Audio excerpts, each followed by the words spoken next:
부모 되기는 쉬워도 부모 노릇하는 것이 참 어렵다라는 걸 자식을 낳아보고 키워보는 사람은 알 수가 있습니다. 여러분에게 자식은 어떤 존재입니까? 여러분은 자식과 어떤 관계를 맺고 사십니까?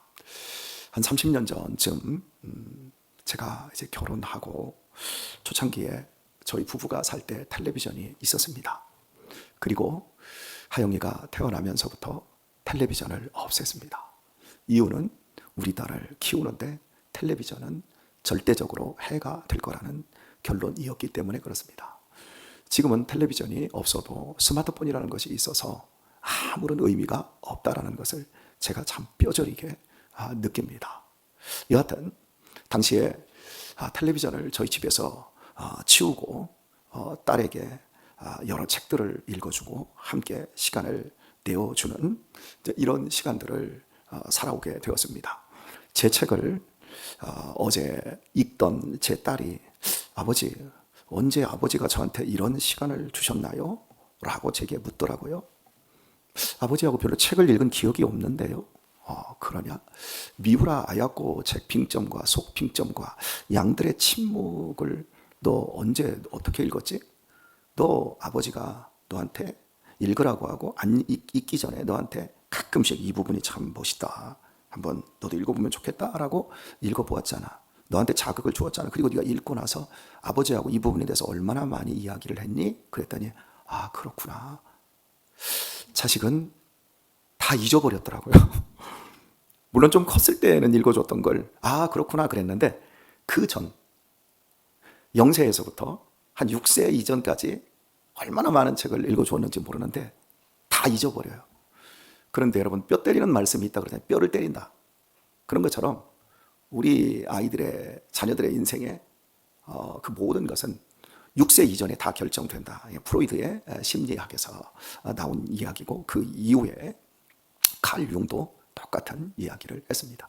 기억에는 남지 않지만 그때 부모와 어떤 경험을 했느냐에 따라서 자식들의 인성이 그때 다 만들어진다. 이게 이제 과학적인 오늘의 데이터라고 할 수 있겠습니다. 그런데 많은 부모들이 그때 그 상황을 잃어버립니다. 자기 주도 학습이라고 하는 말을 합니다. 자기가 스스로 주도해서 공부를 해야 된다라는 거잖아요. 그래서 학교에서도 자기 주도 학습을 시킵니다. 그런데 자기 주도 학습이라고 하는 방법, 그걸 강의를 할 뿐 자기 주도 학습을 하는 애는 한 반에 한두 명밖에 되지 않습니다. 이상하지 않습니까? 자기 주도 학습이 어린 시절부터 목표인데도 불구하고 실제 고등학교를 졸업하고 대학교는 정말 자기 주도 학습을 해야만 합니다만은 고등학교까지 자기 주도 학습이 되는 아이가 정말 극소수라고 하는 그 의미, 어디에서 문제가 되었을까? 역으로 추적을 해보면 모두 부모에게서 시작이 됩니다. 부모가 이 아이가 자기 주도하는 인생을 살 수 있도록 충분한 교육과 배려를 그의 인지의 세계가 열리기 전에 해줘야 되는데 그때 그걸 못 해주는 겁니다. 부모들이 사실은 좋은 부모가 되기 위해서는, 부모 노릇을 하기 위해서는 많이 배워야 합니다.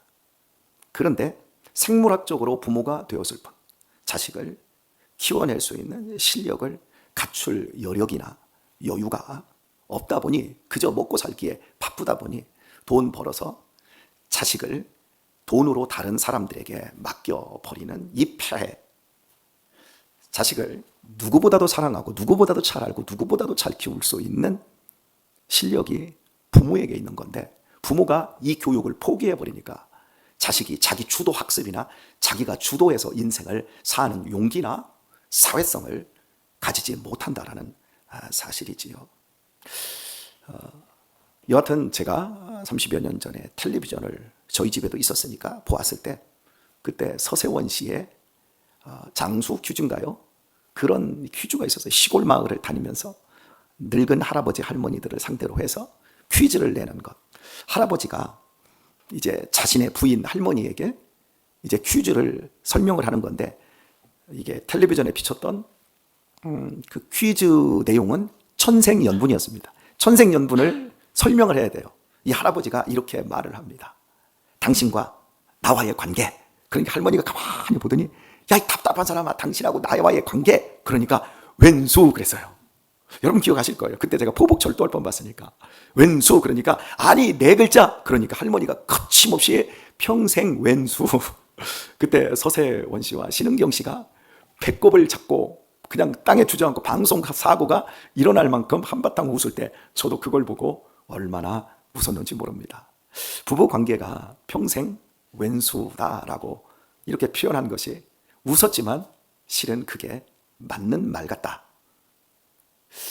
그리고 그때 포복절도 했던 그 서세원 씨는 한 10여 년이 지난 후 그 자기의 10살 이상 차이 나는 그 아내에게 고소 고발을 당하고, 그리고 얼마 안 있어서 미투에 또 얽히고, 그리고 방송에 아내를 엘리베이터에서 폭행하고 질질 팔을 끌고 나가고, 정말 평생 왼수였구나.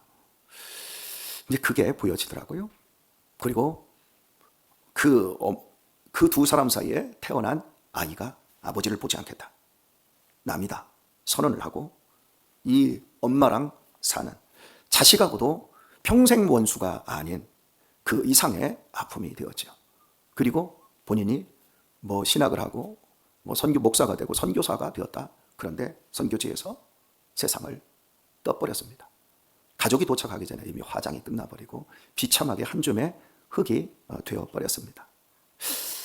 저는 참 이 장면을 지금도 생각하면서 그 사람은 본인이 크리스찬이다, 그리고 이제는 내가 새 사람 되어 목사가 되었다 라고 얘기했지만 결코 이 땅에서 회복할 수 없는 쓰라린 관계, 평생 왼수가 아니라 자식의 인생까지 극악 영향을 주는 여기로 나가게 되는 것을 보게 됩니다.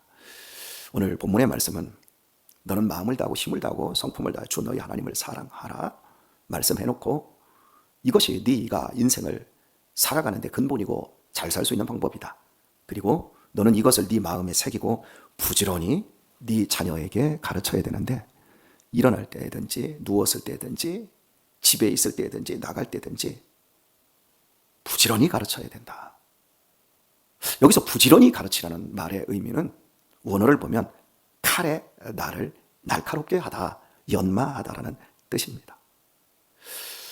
농사꾼이나 또 요리하는 사람들에게 이 기구는 절대적입니다. 농사꾼에게 낫, 삽, 도끼 이런 건 그 날을 날카롭게 하는 것은 그 농사꾼의 부지런함의 대명사이면서 농사를 짓는데 그만큼 효율이 있게 되어집니다.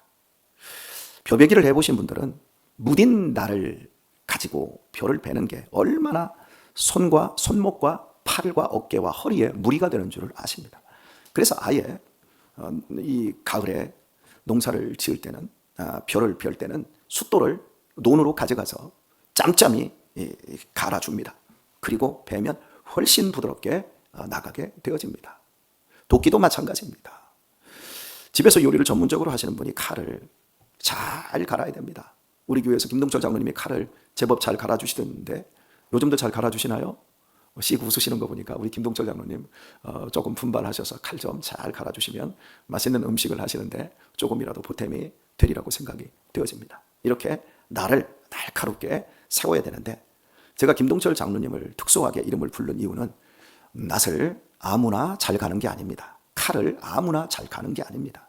숫돌이 주어졌다고 갖다 문대기만 하면 날이 세워지지 않습니다. 잘못 문대면 날을 망칩니다. 반대면을 갈면 안 됩니다.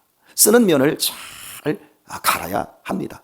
이건 오랜 시간 노하우가 있어야 되는데 김동철 장로님은 정말 잘 가십니다. 저도 칼을 좀 갈 줄은 알고 낫도 좀 갈 줄은 아는데 김동철 장로님과 비교했을 때 많이 부족함을 제가 느낍니다. 여러분, 우리가 자식을 칼날을 연마, 날카롭게 하는 거다라고 이 부지런히 가르치는 그 뜻이 이렇다고 말씀을 드렸습니다. 아무나 자식을 날카롭게 연마할 수 있는 것은 아닙니다.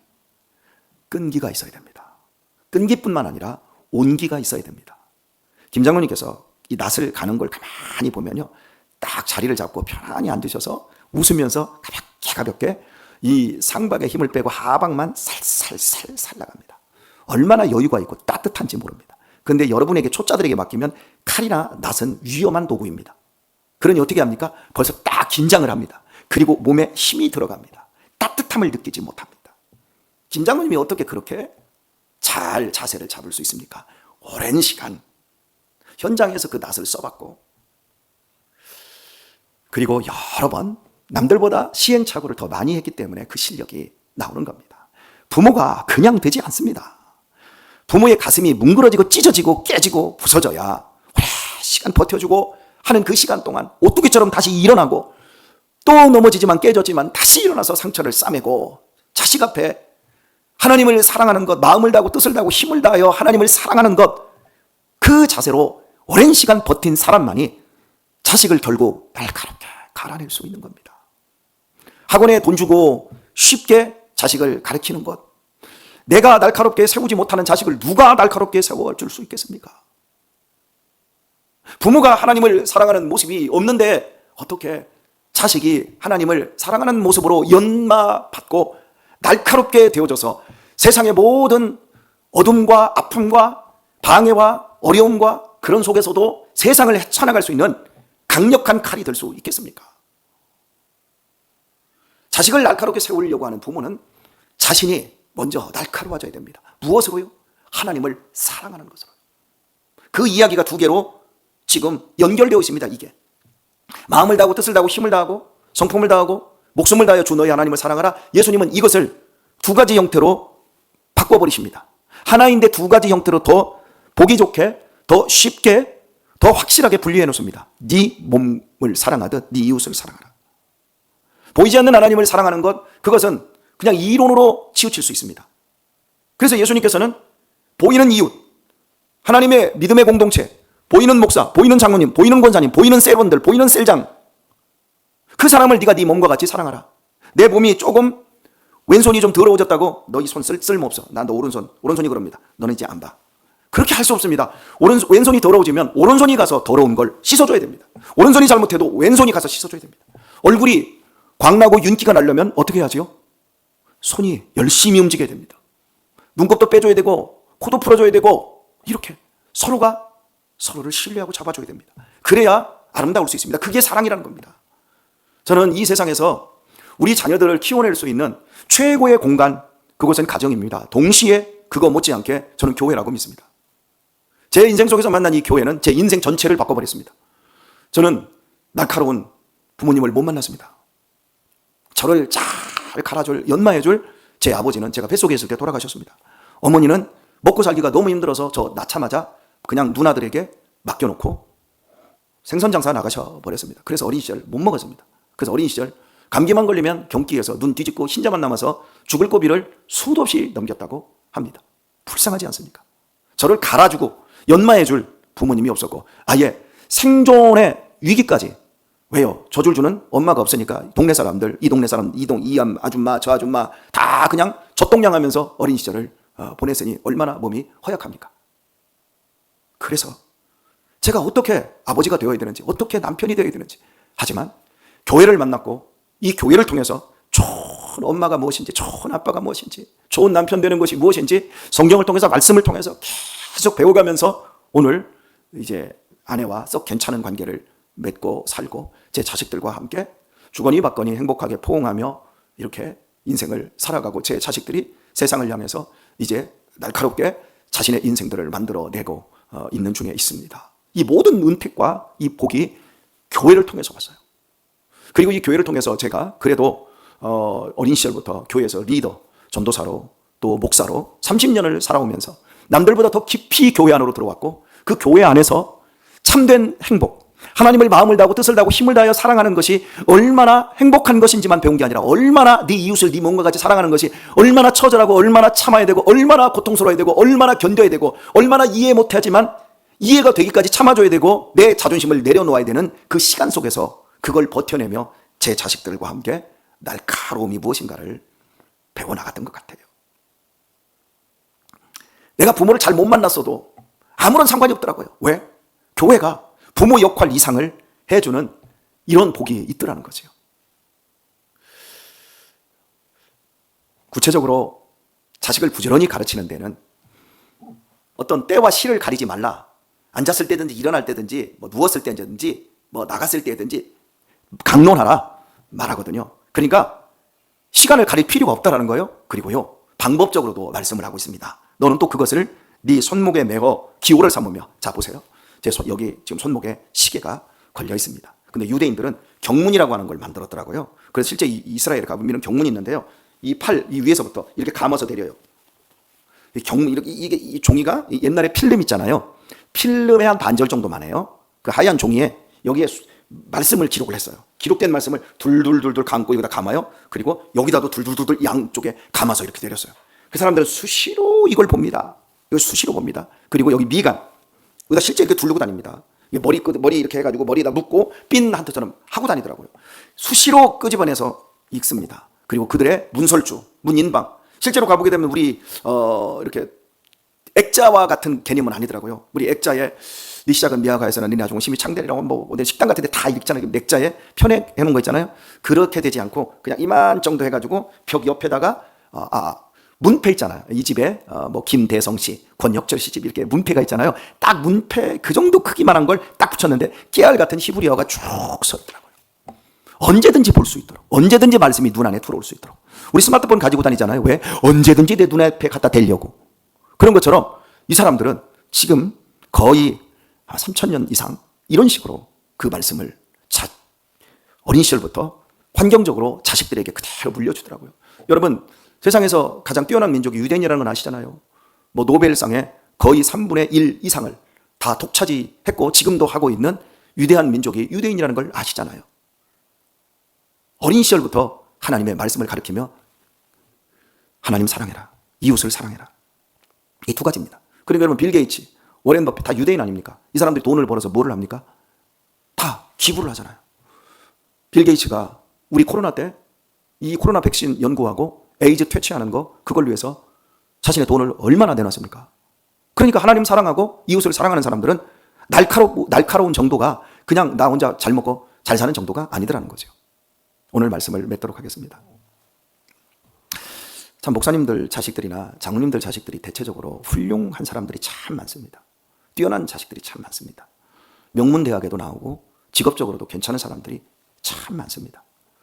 돈도 잘 벌고요. 대체적으로 그렇습니다. 제가 노예에 나오시는 장로님들하고 이렇게 같이 얘기를 해보면 머지않으면 다 서울 쪽에 있는 다 좋은 대학 다 나왔어요. 그리고 지금 뭐합니까? 그러면 회사 CEO입니다. 이런 분들이 너무 많아요. 왜 그럴까요? 그리고 그 부모가 참 교회를 충성되이 잘 섬기는 분들. 어제도 우리 대전에 있는 목사님 아들이 최종 변호사 시험에 합격했다. 그래서 막 단톡방에서 폭죽이 빵빵빵빵 터집니다. 야, 아버지는 참 가난했는데 어떻게 자식을 저렇게 잘 키웠을까? 그래서 제가 이제 메시지를 단톡방에 안 하고 개인적으로 메시지를 보냈습니다. 참 목사님 아들 키우느라고 참 많이 애쓰셨겠습니다. 돈도 없으셨는데 어떻게 그렇게 잘 키웠습니까? 하나님이 키워주셨습니다. 라고 말을 해요. 그 자식이 변호사가 되었지만 믿음이 너무너무 좋아요. 아버지 교회에서 충성하며 헌신하고요. 그래서 제가 돈 잘 버는 변호사가 아니라 가난하고 어려운 사람들을 대변하는 인권 변호사가 될 수 있기를 축복합니다. 라고 제가 문자를 남겼습니다. 우리의 삶 속에서 우리의 자녀들에게 우리가 부지런히 무엇을 물려줘야 될까요? 말씀을 맺는다고 해놓고 맺는 말을 못했습니다. 1985년에 미국의 그 라이언 화이트라고 하는 한 소년의 이야기가 미국 전체의 회자가 되었습니다. 13살의 아이가 다쳐서 수혈을 받았는데 이 피가 에이즈 환자였던 거예요. 에이즈가 그때 막 사회적으로 이렇게 막 일어날 때 매직 존슨이라고 하는 NBA 스타가 그때 이제 걸리고 이럴 때였습니다. 그래서 이 13살 아이가 무슨 죄가 있습니까? 수혈을 받았는데 에이즈 피를 받아서 에이즈가 걸려서 이제 죽어가는 겁니다. 그런데 이 아이가 죽어가는데도 너무 밝아요. 너무 그 자기에게 남겨진 그 짧은 시간을 너무너무 그 고통 속에서도 암담할 텐데 행복하게 살아가는 거예요. 그리고 에이즈에 대한 어떤 각성이나 이런 부분들 때문에 미국 전체가 언론이나 정치계가 떠들고 있을 때라 당시에 대통령이었던 레이건 대통령이 이 아이에게 와서 격려하고 위로하고 하는데 오히려 이 아이에게 위로를 받고 가는 거예요. 대통령도. 장관도 오고요. 그리고 당시 마이클 잭슨도 이제 와가지고 이 아이에게 위로하고 격려하러 왔다가 많은 선물을 가지고 오잖아요. 장관계 모든 사람들이 막 줄을 서서 오는 거예요. 이 아이를 위로한다. 왜? 당시에 그 에이즈를 알려야 되고 에이즈의 위험성을 알려야 되고 이래야 되니까. 그런데 이 아이에게 온 사람들이 모두 오히려 이 아이에게 격려를 받는 겁니다. 그렇게 밝을 수가 없고 천진난만할 수가 없는 겁니다. 죽음의 그늘이 전혀 이 아이에게서 보이지를 않는 겁니다. 그리고 13살에 에이즈가 걸려서 18에 이 라이언 화이트가 결국 죽습니다. 그때 그 아이가 죽고 나서 그 아버지와 아들이 마지막에 나눈 내용이 타임지에 실렸어요. 그 내용이 뭐였냐면 아버지가 말합니다. 아들아, 너가 죽어가는데 아버지가 너한테 해줄 수 있는 것이 아무것도 없구나. 미안하다. 그때 아들이 이런 말을 합니다. 아버지는 저에게 최고의 선물을 해주셨어요. 대통령도 마이클 잭슨도 저한테 어마어마한 선물을 가져왔지만 저는 아버지가 저에게 주신 선물이 최고였어요. 내가 너한테 무슨 선물을 주었니? 아버지는 가난했고 아버지는 어려웠는데 아버지가 저한테 천국을 주셨잖아요. 교회를 선물해 주셨고 하나님을 어떻게 섬겨야 되는 줄 알게 해주셨고 저한테 결정적으로 천국을 선물로 주셨잖아요. 저 이제 천국으로 가게 되었잖아요. 아버지 미안해하지 마세요. 환하게 웃으면서 아버지에게 받은 선물을 기뻐했다라는 내용이 타임지에 실렸습니다. 우리 자식들에게 뭘 줘야 될까요? 내 자식 변호사 만들었다고요? 의사 만들었다고요? 천국 주지 못하면 가장 못돼 먹은 부모고 뼈아픈 평생 왼수를 넘는 정말 무지막지한 부모가 되고 마는 겁니다. 지난주에 우리 유신이의 친구 아버지가 심장마비로 전화를 받던 중에 죽었습니다. 부름을 받았습니다. 문상을 갔더니 그 아버지가 오후 4시에 토요일날 오후 4시에 심장마비로 숨을 거뒀는데 오전에 이 아들하고 그 아들 우리 유신이 친구 아들 그러니까 아들하고 아버지가 배드민턴을 쳤어요. 하나도 아프지 않아서. 그리고 나서 배드민턴 치고 같이 앉아가지고 쉬면서 그 아버지도 가난한 개척교회 목사입니다. 아들아, 난 너한테 많은 것을 못해줘서 미안하다. 그렇게 얘기를 하는데 이 아들이 아버지는 저에게 최고의 아버지예요. 그 가정도 입양 가정입니다. 유신이 입양할 때 그 목사님도 함께 입양을 했습니다. 아버지는 저에게 최고의 아버지입니다. 그게 아들이 아버지한테 마지막으로 한 얘기고 아버지도 아들한테 들은 마지막 이야기였습니다. 아버지가 그 얘기를 들으면서 어깨를 두드리며 머리 쓰다듬어 주고 그리고 씻고 아들은 방에 들어가서 공부하다가 잠깐 잠든 사이에 아버지가 전화를 하는데 그 옆에서 아버지가 심장마비로 세상을 떴습니다. 아들이 굉장히 아버지를 살리지 못했다는 죄책감이 들 수 있습니다. 그래서 그 아들에게 격려하며 너에게 최고의 아버지를 주신 하나님, 그 하나님이 너에게 진짜 최고의 아버지다. 이제부터 그렇게 살아라. 제가 격려를 했습니다. 그렇습니다, 여러분. 우리는 자식들에게 최고의 아버지이지만 우리 하나님은 나를 만드시고 내 자식들 후대에 영원토록 함께 하실 정말 어마어마한 아버지이십니다. 마음을 다하고 힘과 성품과 목숨을 다해 하나님을 사랑하십시다. 그리고 내 자식들을 신앙으로 날카롭게 갈아낼 수 있는 부지런함으로 우리의 남은 생애를 버텨내십시다. 지금 넘어져 있고 지금 틀어져 있다 할지라도 우리가 끝까지 부드러움과 따뜻함으로 낯을 갈고 칼을 가는 자세를 견지한다면 반드시 우리의 자식들이 회복되리라 믿습니다. 하나님의 이 복이 흘러가는 우리 가정들, 가문들 다 되시길 예수님의 이름으로 축원드립니다.